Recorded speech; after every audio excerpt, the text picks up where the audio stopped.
This is my first impressions of the Nextbook NX700QC16G 7-inch tablet.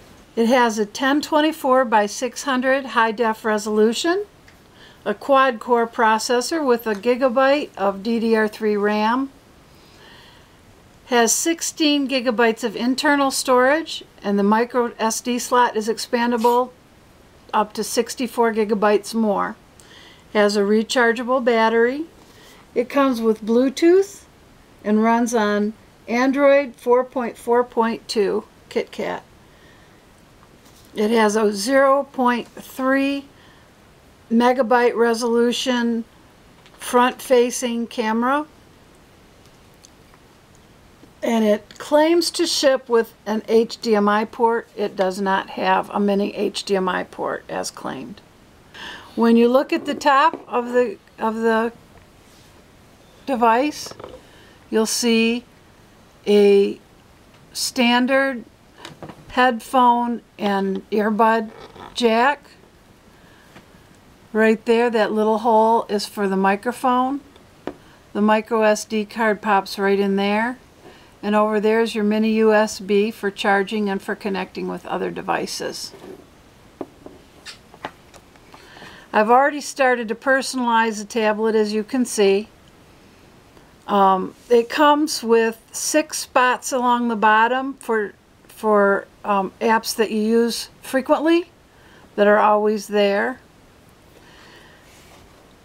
And they are changeable. I've already removed 4 of them that I don't use very frequently. I got this morning. It was fully charged when I received it.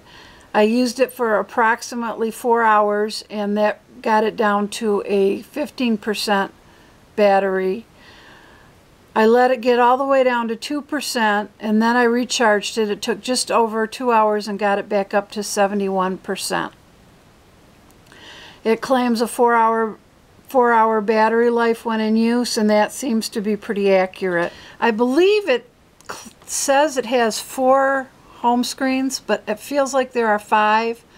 Because of how they operate, I can't really tell, and until I start adding widgets and shortcuts and stuff on it, I won't know.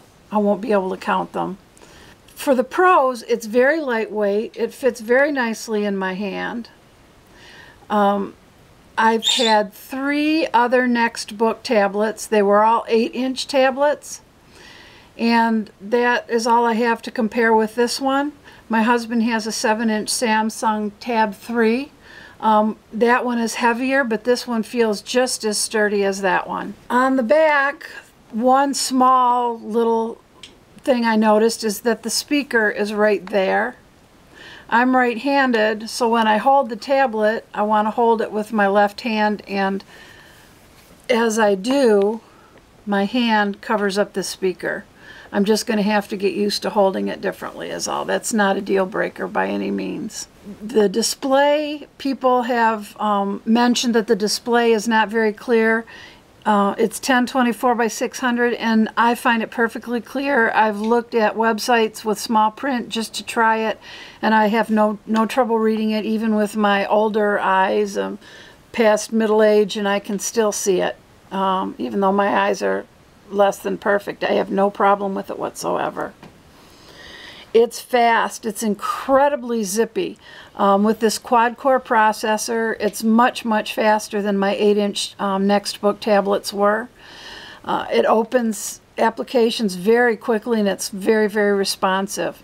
The touch screen is more sensitive than the past Nextbooks were. When I'm typing, I have to be careful not to hold a character down for more than a split second, or else it will double type. So that's, you know, it's just sensitivity. That's just me needing to get used to it. Nothing whatsoever wrong with the tablet at all. As far as sound goes, the external speaker is louder than any of the other tablets I had were, which pleases me. I wish it wasn't on the back, but again, not a deal breaker. I had excellent sound in the Nextbook 8s. I had very good sound in the headphones. It sounded like I was in a concert hall. Here it's very difficult. I'm not even sure that I get stereo sound, but I haven't messed with it too much. If excellent sound is very important to you, then you might be disappointed in this. For me, I don't use this for listening to music as much as I use my phone. I have a Galaxy 3 for my phone, and that has excellent sound through the headphones, and I use that. The purpose in getting this tablet is to lay in bed at night. I use it for reading, I use it for my Bible studies, and I use it to play a few simple games. Occasionally, I'll watch YouTube videos on it, but that's about all that I expect from this. And one of the reasons I got the smaller size, in fact, the main reason I got the smaller size this time, is because it's lighter, and it's smaller and easier to hold when I'm laying in bed, and won't leave as large a dent in my forehead when I fall asleep. As far as opening apps goes, how quick it is, let's see, I've already used that one, so I want something that's pretty quick, that'll open pretty well. Pinterest, I'll open Pinterest. And you saw how quickly that came up. So that is totally really quick, and I'm more than impressed with that. Though there is one thing about this that is a disappointment, but not a deal breaker. Again, I kind of expected it, and it's not really as bad as what I thought it would be. But Nextbook on their Walmart website makes a big deal about the fact that it's got 16 gigabytes of storage internally, and it takes a 64 gigabyte micro SD card, so that is tons of storage for a tablet.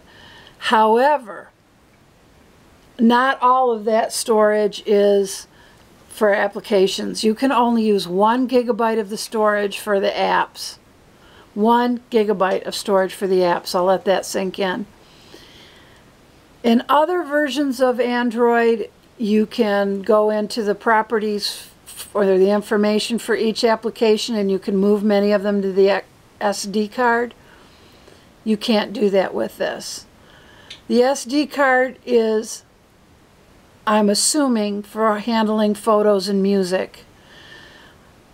I will not be using this for photos, and not very often for music. I may put a couple of my CDs on it, but I don't anticipate that this is a music machine. As I said before, mostly it's just for reading and a few simple games and an occasional YouTube video, and that's it. For my purposes, that will be fine, but if you are used to running a lot of apps or a lot of large apps, you may be disappointed because you will not be able to install them here. The answer someday will be rooting, but there is no ROM for this yet because it's so new, so it's not rootable yet. Once it is, of course, you should be able to change the partitions on the internal storage, and you should be able to give yourself more room for apps. But as of right now, that's not an option. I don't have an SD card in it because I don't need it. I won't be having a lot of pictures and music, and I do have somewhat like 13 gigabytes open on the internal storage for all of that, so it's not a concern.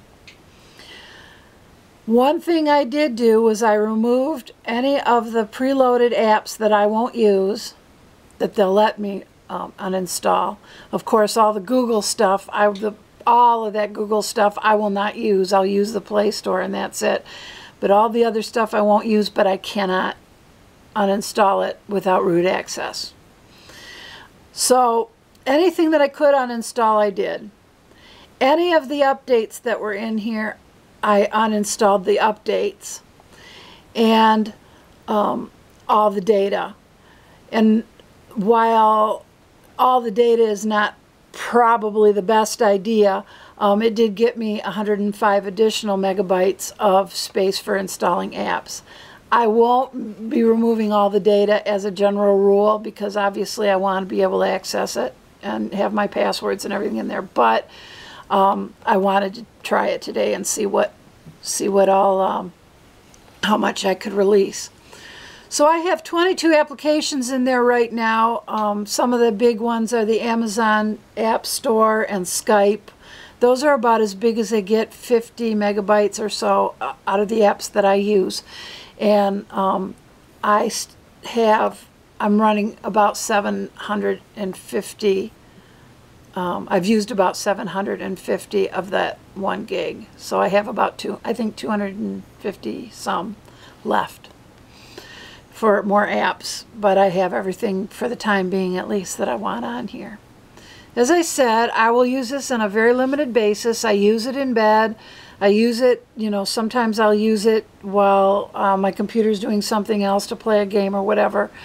But it is not going to get heavy use. This is not my only internet device by a long shot. So this is perfectly acceptable to me. And with the exceptional speed, and with all of that storage that's on here, so I don't even need to use a card, with the clarity of the screen, even with the sound through the headset, which is fine. It's not superior, but it's perfectly adequate, even more than adequate.